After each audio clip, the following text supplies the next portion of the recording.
পৃথা অবাক হলো। প্যাকেটটা হাতে নিয়ে ভিতরে দেখলো একটা বেশ সুন্দর শাড়ি। কালো নরম জর্জেটের উপর সোনালী কারুকাজ খচিত। সুন্দরের সাথে সাথে শাড়িটার দামও মনে হচ্ছে।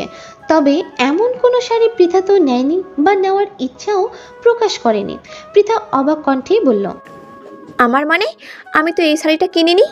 অল্প বয়সী নারীটি একগাল হাসল। অত্যন্ত নম্র কণ্ঠে বলল, এটা আপনি কিনেননি ম্যাম, এটা আমাদের তরফ থেকে আপনার জন্য উপহার। কয়দিন আগে বসন্ত গেল না, তো সেই উপলক্ষে আমাদের এখানে একটা অফার চলছে। ৩,০০০ টাকার উপরে কেউ শপিং করলে তাকে একটি শাড়ি গিফট করা হবে। সেই শাড়িটাই আপনি পেয়েছেন। মহিলা কর্মচারীর এহেন যুক্তিতে ভ্রু কুঁচকে এলো পিয়াসের। পৃথার হাত থেকে শাড়িটা নিজের হাতে নিল সে। উল্টে পাল্টে দেখে বলল, কিন্তু শাড়িটা দেখে তো মনে হচ্ছে ৩,০০০-এর থেকে অধিক দাম হবে। মেয়েটি আমতা আমতা করল, কিছুটা ইতস্তত ভঙ্গিতেই বলল, আমি কি জানি, শপিং মল কর্তৃপক্ষ সিদ্ধান্ত এটা। পিয়াস, পৃথা এবং হৃদি বোধহয় বিশ্বাস করলো মেয়েটার কথা। হৃদির মন খারাপ হলো। সে বলল, তাহলে আমারটা কোথায়? ম্যাম, আপনারা দুইজন সম্ভবত মিলেমিশে ৩,০০০ টাকার শপিং করেছেন, তাই শাড়িটি একাই পাবেন। হৃদি আর কিছু বলল না। যদিও শাড়িটা তার পছন্দ হয়েছিল, কিন্তু যেহেতু সেটা পৃথার হাতেই প্রথম উঠেছে এবং তার বলে সম্বোধন করা হয়েছে, তাই সে চুপ রইল। তাছাড়া পিয়াসের সামনে এই সারি সারি নিয়ে ঝগড়া করার সাহসও তার নেই। নয়তো বান্ধবীর সাথে এক ঝটক ঝগড়া লাগিয়ে হলেও শাড়িটা নিত সে। পিয়াস তাকালো হৃদির মলিন মুখশ্রীর পানে। শাড়ি দেওয়া ওই নারী কর্মীকেই বলল, হুবহু এমন আরেকটা শাড়ি দিন আমাদের। জি স্যার। ওষ্ঠ নাড়িয়ে কথাটা একবার আউড়িয়ে নারী কর্মীটি চটজলদি হুবহু একই রকম একটা শাড়ি এনে বাড়িয়ে দিল তাদের পানে। পিয়াস তাকালো হৃদির দিকে, আদেশের সুরে বলল, শাড়িটা নাও। হৃদি নিল না শাড়িটা। আমতা আমতা করে বলল, আমার লাগবে না। পিয়াস সাথে সাথে ধমকে উঠল হৃদিকে। গভীর কণ্ঠে বলল, তোমার কাছে জিজ্ঞেস করেছি আমি, নিতে বলেছি নাও। হৃদি আর না করার সাহস পেল না। এমনিও শাড়িটা সে নিতে চাইছিল ভীষণভাবে, শুধুমাত্র ভদ্রতার খাতিরে না না করছিল।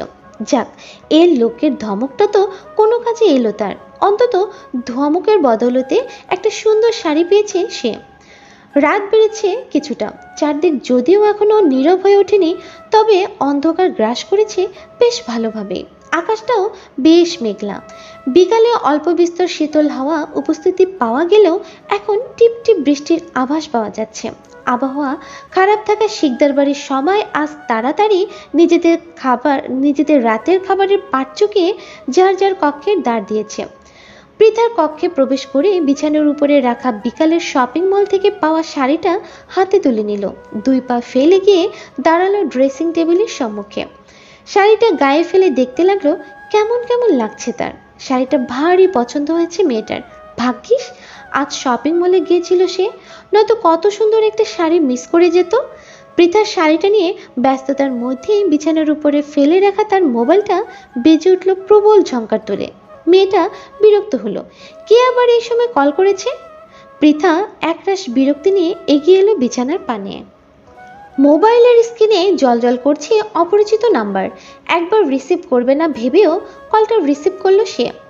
যদি কেউ কোনো প্রয়োজনে কল করে তবে তবে কল ধরে মেয়েটা নিজের ভেতরকার বিরক্তিভাব প্রকাশ করলো না, বরং নম্র কণ্ঠে বলল, আসসালামু আলাইকুম, কে বলছেন? সাথে সাথে ওপাশ থেকে ভেসে এলো এক পুরুষালী গম্ভীর কণ্ঠস্বর। সালামের জবাব দিয়ে সে বলল, ওয়ালাইকুম আসসালাম। আমি কে তা জানার আগে বলো, তোমাকে এই বয়সে মোবাইল কে দিয়েছে? পৃথার কপাল কুঁচকে এলো। কে এই লোক এই মাঝরাতে কল করে জবাব দিতে চাইছে? আর পৃথাই বা কেন অপরিচিত কাউকে কৈফিয়ত দিবে? পৃথা চরম বিরক্তি নিয়ে বলল, কে আপনি বলুন তো? আর এত রাতে কল করে এসব কি প্রশ্ন? আগে বলো, তোমাকে এই বয়সে মোবাইল কে দিয়েছে? পৃথার চোখ মুখ খিচে বলল, বাবা দিয়েছে। হ্যাঁ, তা তো দেবেই। তোমার রাজাকার বাপটা আমার কপাল পড়ার জন্য উঠে পড়ে লেগেছে দেখছে। এই রাজাকার? এইটুকু শুনেই পৃথা বুঝে গেল কে হতে পারে এই লোক। দাঁতে দাঁত চাপলো পৃথা, কটমট করে বলল, এই ব্রিটিশ লোক, আপনি আমার ফোন নাম্বারটা কোথায় পেয়েছেন? তুর্য যেন মজা পেল পৃথার কথায়, রসিয়ে রসিয়ে বলল। আকাশে বাতাসে আমার মনে। পৃথা তেতে গেল। এই আতপাগল লোক তো হাত ধুয়ে তার পিছনে পড়ে গেছে, চাইছিটা কি? হ্যাঁ, পৃথা ঝাঁঝালো কণ্ঠে প্রশ্ন করল। অসভ্য লোক, আমাকে এত রাতে কল করছেন কেন? ধৈর্য হাসলো, দাঁত দিয়ে নিজের ওষ্ঠ কামড়ে বলল। প্রেম করতে। করবে আমার সাথে প্রেম?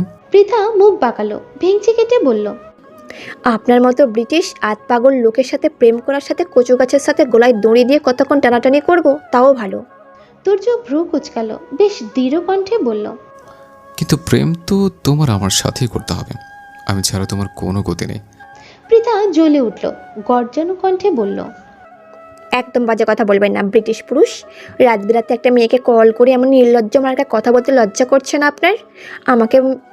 আপনাকে আমি ব্রিটিশ আতপাগল ভেবেছিলাম, এখন দেখছি চরম অসভ্য বটে। আমি তোমার ভাবনার চেয়ে অধিক অসভ্য মুরগির বাচ্চা, ধীরে ধীরে টের পাবে। পৃথা ভেঙচি কাটলো, তাচ্ছিল্যের স্বরে বলল। আপনার সাথে আর কথা হলে তো টের পাবো, আপনার সাথে তো আমার আর কথাই হবে না। তুর্য নিঃশব্দে হাসলো, ছোট একটা শ্বাস ফেলে বলল। আমাদের আবার দেখা হবে, কথা হবে। এই বিশালতার আকাশের নিচে ছোট্ট একটা ভালোবাসাময় ঘরে সুখময় সংসার হবে। তুর্যের বলা প্রতিটি কথা মন দিয়ে শুনল পৃথা।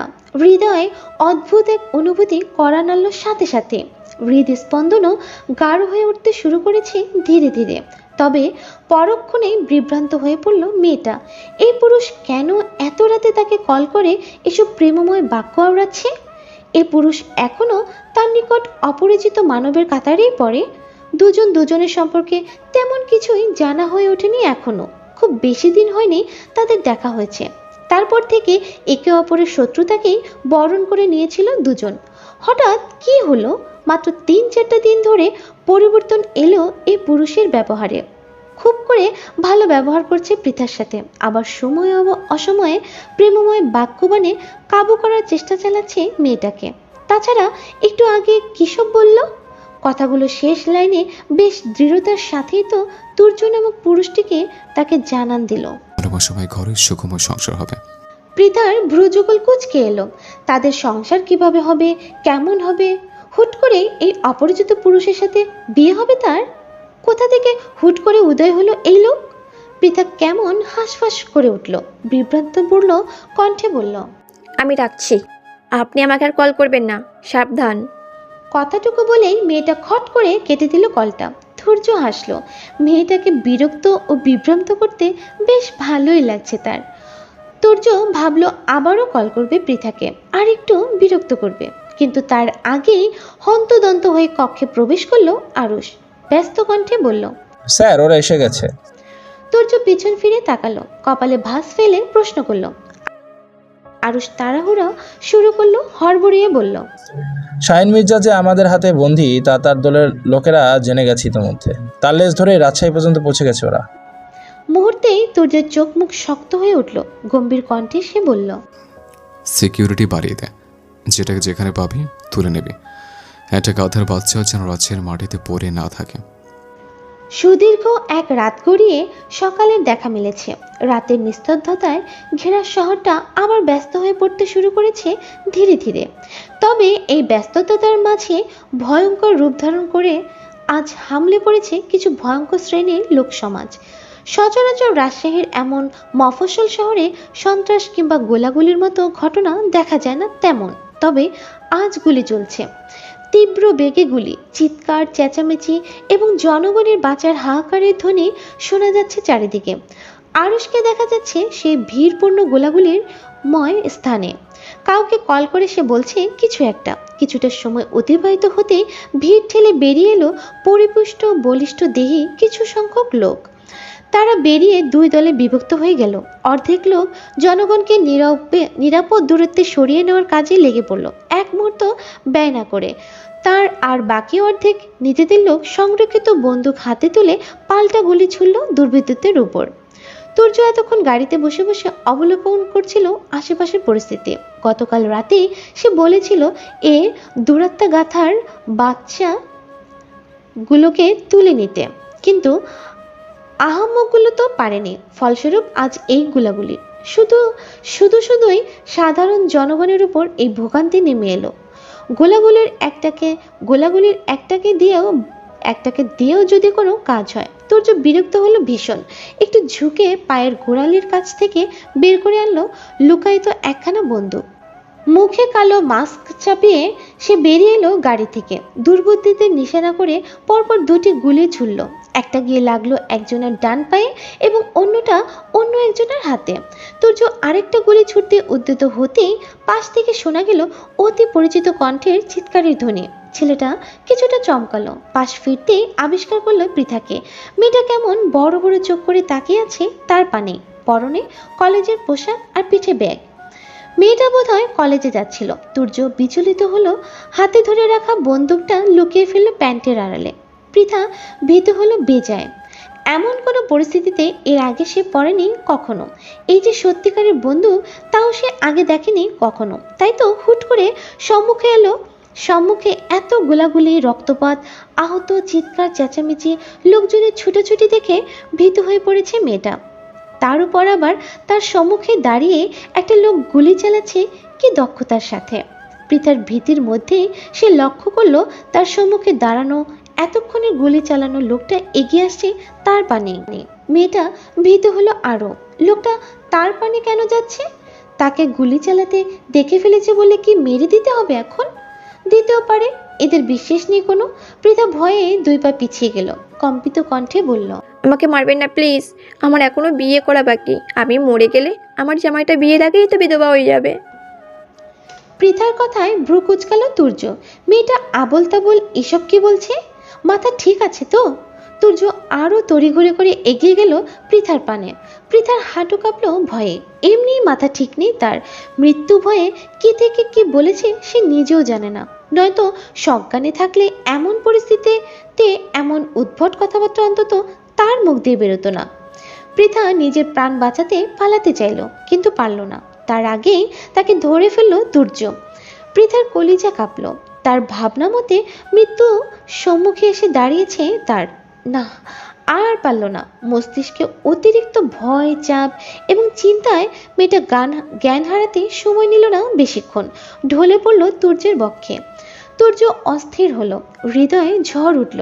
কি হয়েছে তার ছোট্ট বউটার? তুর্য বিচলিত কণ্ঠে ডাকলো বউকে। পৃথা, এই পৃথা, কি হয়েছে? চোখ খোলো। পৃথা চোখ খুল না। তুর্যের অস্থিরতা বাড়ল। সে মেয়েটাকে ধরে নিয়ে বসালো গাড়ির ভিতরে। অতঃপর নিজেও সিটে বসে মেয়েটার মাথা নিল কাঁধে। আলতোভাবে কয়েকটা চাপড় দিল বউয়ের নরম গালে। আবারও ডাকলো, পৃথু, এই পৃথু। পৃথার হুঁশ নেই কোনো। কথা বলছে না। তুর্য অস্থিরতায় নিজের মুখ থেকে মাস্কটা খুলে ছুঁড়ে মারল গাড়ির পিছন দিকে। গাড়ির ভিতরে থাকা পানির বোতল থেকে অল্প পানি হাতে নিয়ে ছিটা মারল পৃথার চোখ মুখে। তবুও মেয়েটা চোখ খুলল না। তুর্য ভেজা হাতে আবারও আলতোভাবে কয়েকটা চাপড় দিল মেয়েটার গালে। বজ্রকণ্ঠে শুধালো, কি হয়েছে? কথা বলো বউ। ওদিকে গোলাগুলিও থেমে গেছে ততক্ষণে। তুর্যের লোকেরা দুর্বৃত্তদের পুরো দলটাকে ধরে নিয়েছে, স্থান পরিষ্কার করে দিয়েছে। পরিস্থিতি এখন সম্পূর্ণ অনুকূলে। কেউ এসে হুট করে বলতে পারবে না এখানে একটু আগে এত বড় গোলাগুলি হয়েছে। আরও শেষে বসলো গাড়ির ড্রাইভিং সিটে। পৃথাকে নিথর হয়ে পড়ে থাকতে দেখে তুর্যকে উদ্দেশ্য করে জিজ্ঞেস করলো, ম্যামের কি হয়েছে স্যার? তুর্য পৃথার পানে দৃষ্টি রেখেই জবাব দিল। গোলাগুলি দেখে ভয় পেয়ে গেছে। থামলো তুর্য। চোখ মুখ শক্ত করে পরক্ষণেই বলল, গাধার বাচ্চাগুলোকে ততক্ষণ পেটাবি যতক্ষণ না জ্ঞান হারায়। আমার বউকে ভয় দেখানো, ওদের বাপের নামে আমি ভুলে দেব। কথাটা শেষ করে আবার ব্যস্ত ভঙ্গিতে পানি ছিটিয়ে দিল পৃথার চোখ মুখে। মেয়েটা খানিক বাদে পিটপিট করে চোখ মেলে তাকালো। সাথে সাথে উত্তেজিত হয়ে পড়ল। আবারও উত্তেজিত কণ্ঠে বলল, আমাকে মারবেন না দয়া করে, আমি কাউকে কিছু বলবো না। তুর্য 2 হাতে নিজ বক্ষের সাথে আগলে নিল মেয়েটাকে। আদুরে কণ্ঠে বলল, কেউ মারবে না তোমাকে, আমি আছি তো। পৃথা বোধহয় ভরসা পেল তুর্যের কথায়। উত্তেজনা কমলো কিছুটা। তবে যখনই মেয়েটা আবিষ্কার করলো সে তুর্যের বুকে লেপ্টে রয়েছে, সাথে সাথে ছিটকে দূরে সরে গেল। লাজে গাল দুটো লাল হয়ে গেল পৃথার। ছি ছি, সে কি এতক্ষণ এই পুরুষের শরীরের সাথে লেপ্টে ছিল? এলোমেলো দৃষ্টি ফেলল পৃথা। আমতা আমতা করে বলল। ওখানে একটা লোক গুলি চালাচ্ছিল তো, তাই একটু ভয় পেয়ে গিয়েছিলাম আর কি। তুর্য অস্থির নিঃশ্বাস ফেলল। যাক, মেয়েটি তাকে চিনিনি, চিনলে হয়তো ঝামেলা হতো অনেক। এমনি তাদের সম্পর্কের ঠিক নেই কিছু, তার মধ্যে এই যদি পৃথা কোনো মতে জেনে যেত এই গোলাগুলির মূল সে, তবে আর এই জন্মে বউকে পাওয়া লাগতো না। ভাগ্যিস মাস্ক পরা ছিল, এই মাস্কটাই আজ বাঁচিয়ে দিল। রাতের আধারে ছেয়ে গেছে চারপাশটা, চারিদিকে নীরব হতে শুরু করেছে একটু একটু করে। শিকদার বাড়ির সবাই রাতের খাবার খেতে বসেছে ইতিমধ্যে। পৃথা খাবার নিয়ে শুধু বসে রয়েছে, খাচ্ছে না মোটে। চোখের সম্মুখে বারবার তার ভেসে উঠছে আজ সারাদিনের ঘটনাগুলো। সারাদিনের স্মৃতিচারণ করতে করতে হঠাৎই মেয়েটার স্মরণে এলো তুর্যের কথা। অমন একটা ভয়ঙ্কর পরিস্থিতির মধ্যে থেকে এই লোকটাই তো তাকে বাঁচিয়েছিল। আচ্ছা, এই তুর্য চৌধুরী আসলে কে? কি তার পরিচয়? পৃথার হঠাৎ মনে এলো সেদিন ছেলেটা বলেছিল তার বাবা তুর্যকে চিনে, চিনতেও পারে। তাই হয়তো তুর্য কলেজে তার বাড়ির ঠিকানা খুঁজছিল, কিন্তু সে মনে মনে ভুল ধারণায় মজেছিল। তাছাড়া পৃথার নিকটও তুর্য চৌধুরীর নামটা পরিচিত মনে হচ্ছে, তবে কোথায় শুনেছে মনে করতে পারছে না ঠিক। পৃথা চোখ তুলে তাকালো বাবার পানে, উৎসুক হয়ে তাকালো, উৎসুক হয়ে ডাকলো, বাবা। পলাশ শিকদার খেতে খেতেই জবাব দিল। কিছু বলে পৃথা কোনো ভনিতা ছাড়াই সরাসরি প্রশ্ন করলো। তুর্য চৌধুরী কে বাবা? খাবারে হাত থেমে গেল পলাশ শিকদার, পিয়াস এবং পিয়ালের। সুফিয়া বেগম সবাইকে এতক্ষণ খাবার পরিবেশন করে নিজেও কেবলই বসেছিল খেতে। এর মধ্যেই হঠাৎ মেয়ের এমন অপ্রত্যাশিত প্রশ্নে তিনিও থমকে গেছেন। হৃদয়ে ভয়ের জন্ম নিল সুফিয়া বেগমের। তবে কি নিজের বান্ধবীর সাথে সম্পর্ক ধরে রাখতে মেয়ের অপরিণত বয়সে যে ভুল তারা করেছিল তা সামনে আসতে শুরু করেছে? তুর্যকে বলে দিয়েছে পৃথাকে সব? এখন মেয়েটার কি হবে? মেয়েটা কিভাবে নিবে সবকিছু? সুফিয়া বেগমের ভাবনার মধ্যেই মুখ খুলল পিয়াল। বড় ভাই আর বাবা এখন অব্দি পৃথার কথার পরিপ্রেক্ষিতে কোনো উত্তর না দিলেও সে চুপ রইতে পারল না। অধৈর্য হয়ে বোনকে প্রশ্ন করল। কেন? তুর্য চৌধুরীকে দিয়ে তোর কাজ কি? সে কিছু বলেছে তোকে? পিয়ালের প্রশ্ন শেষ হতে না হতেই পিয়াস মুখ খুলল, গম্ভীর কণ্ঠে শুধালো। তুর্য চৌধুরীর সাথে তোর কোথায় দেখা হয়েছে? অপ্রস্তুত হলো কিছুটা। তুর্যের সাথে দেখা, ঝগড়া, রাতে ফোন কলে কথা বলা, এসব যদি বলতে যায় তবে তাকেই বিপদে পড়তে হবে। তাই আর ভাই আর বাপ মিলে পুঁতে দিবে এখানেই। এলোমেলো দৃষ্টি ফেললো পৃথা, আমতা আমতা করে বলল। কলেজের সম্মুখে এক লোকের সাথে দেখা হয়েছিল। তিনি তার নাম বললেন তুর্য চৌধুরী। আমি চিনি না বলে জানাতে এসে বলল তোমার বাবা নাকি চেনে, তার কাছ থেকে আমার পরিচয় জেনে নিও। পলাশ শিকদার তাকালেন মেয়ের পানে, নিজেকে যথাসম্ভব স্বাভাবিক রেখে বললেন। আমি জানি না তুর্য চৌধুরীকে, এই নামে আমি কাউকে চিনি না। কথাটা শেষ করেই আবারও খাওয়া শুরু করলেন বয়স্ক লোকটা। এমন ভাবছে সত্যি সে চেনে না তুর্য চৌধুরী নামের কাউকে। পৃথা অবাক হলো কিছুটা। কেন যেন পিয়াস আর পিয়ালের তুর্যকে নিয়ে এত আগ্রহ দেখে তার মনে হয়েছিল ছেলেটাকে তার পরিবার চিনে, অথচ পলাশ শিকদার বেশ স্বাভাবিক ভঙ্গিতেই বলে দিল চিনে না। মনের কোণে প্রশ্ন জাগলেও তা প্রকাশ করল না পৃথা। হতে পারে তার পরিবার সত্যিই চেনে না তুর্যকে, ওই লোকটাই মিথ্যে বলেছে। এমনি আতপাগল ব্রিটিশ লোক তুর্য চৌধুরী। পৃথা দ্রুত তার খাবার শেষ করে উঠে চলে গেল। এমনিও আজ সারাদিনের ঘটনায় তার খাওয়া দাওয়ায় মনোযোগ ছিল না কোনো, তাই একটু আগে ভাগেই শেষ হয়েছে খাওয়া। অন্য সময় হলে হয়তো বাবা ভাইয়া কম খাচ্ছ কেন, খাবার নিচ্ছ না কেন, এত তাড়াতাড়ি উঠে যাচ্ছ কেন, এ নিয়ে হাজার খানিক প্রশ্ন তুলত। শেষে জোর করে চেয়ারে বসিয়ে গান্ডে পিণ্ডে গেলাতো। আজ অবশ্য তেমন কেউ কিছু না করায় বেশ চমকেছে পৃথা, তবে চুপচাপ সটকে পড়েছে। এখানে এ নিয়ে প্রশ্ন করা মানেই নিজের পায়ে নিজেই কোড়াল মারা। পরে দেখা যাবে তার প্রশ্নের পরিপ্রেক্ষিতে তাকে ধরে বেঁধে খাওয়ানো শুরু করেছে। পৃথা যেতেই পিয়াস এবং পিয়াল যেন হামলে পড়ল বাবার উপরে। এতক্ষণ তারা এখান থেকে পৃথার সরার অপেক্ষাতেই ছিল। পিয়াস বেশ চিন্তিত স্বরে বলল। বাবা, তুর্য পিথুর সামনে চলে এসেছে, এখন কি করব আমরা? পিয়াল অধৈর্য হয়ে উঠল, অধৈর্য কণ্ঠে বলল। ও যদি একবার ওদের বিয়ের কথাটা বলে দেয় পৃথুকে, তখন কি হবে? সুফিয়া বেগম অধৈর্য হয়ে উঠলেন, আরও ভয়ার্ত কণ্ঠে শুধালেন। ছেলেটা যদি কোনো ক্ষতি করে দেয় আমার মেয়ের? পলাশ শিকদার বুঝলেন নিজের স্ত্রী এবং ছেলেদের ব্যাকুলতা, তবে তার মধ্যে তেমন একটা বিচলিত ভাব দেখা গেল না, বরং বেশ থমথমে কণ্ঠে তিনি বললেন, বিষয়টা নিয়ে ভাবতে দাও আমাকে। বেলা গড়িয়েছে কিছুটা, চারদিকটা সূর্যের ফুটফুটে উজ্জ্বল আলোয় ভরে উঠেছে। ঘড়ির কাঁটায় টিক টিক করে জানান দিচ্ছে সকাল 9টা। পৃথার কলেজের সময় হয়ে এসেছে। মেয়েটা খেয়ে দিয়ে কলেজের উদ্দেশ্যে তৈরি হয়ে বেরিয়ে এলো নিজের কক্ষ থেকে, কিন্তু কক্ষে আসতেই মুখোমুখি হলো পলাশ শিকদারের। ওই অবশ্য নতুন কিছু নয়। পৃথার কলেজে যাওয়ার সময় প্রায় পলাশ শিকদার বসে থাকেন বসার কক্ষে, মাঝে মাঝে পত্রিকা পড়েন, আবার মাঝে মাঝে টিভিতে খেলা বা নিউজ দেখে। তার ব্যবসার কাজ এখন বেশিরভাগই দুই ছেলে সামলায়, মাঝে মাঝে শুধুমাত্র ব্যবসায় একটু উকি দিয়ে যান তিনি। ওই প্রায় দিনের মতনই আজও বসার কক্ষে সোফায় বসে পত্রিকা পড়ছিলেন, তবে মেয়েকে আসতে দেখে তিনি পত্রিকা থেকে চোখ ঘুরিয়ে তাকালেন মেয়ের পানে, থমথমে কণ্ঠে প্রশ্ন করলেন, কোথায় যাচ্ছ? পৃথা ভরকে গেল খানিকটা। সে যে প্রতিদিন এই সময় কলেজে যায় তা তো জানে তার বাবা, তাছাড়া এই মুহূর্তেও তার শরীরে কলেজের পোশাক, আবার পিঠে ব্যাগ, তারপরও জিজ্ঞেস করছে কেন? পৃথা নিজের ভরকানো ভাব প্রকাশ করল না বাবার সম্মুখে, নমনীয় কণ্ঠে বলল, কলেজে বাবা। পলাশ শিকদার মেয়ের দিক থেকে চোখ ঘুরিয়ে আবার তাকালো পত্রিকার পানে, আদেশের সুরে বললেন, আজ কলেজে যেতে হবে না তোমাকে। পৃথা আশ্চর্য হলো, বাবা তাকে কলেজে যেতে বারণ করছে? অবিশ্বাস্য। সে মাঝে মাঝে কলেজে না যেতে চাইলেও বাবার ধমকে জোরে উড়ে চলে যেতে হয় কলেজে, অথচ আজ কিনা সে নিজে বলছে কলেজে যেতে হবে না। পৃথা অবাক কণ্ঠে প্রশ্ন করল, কেন?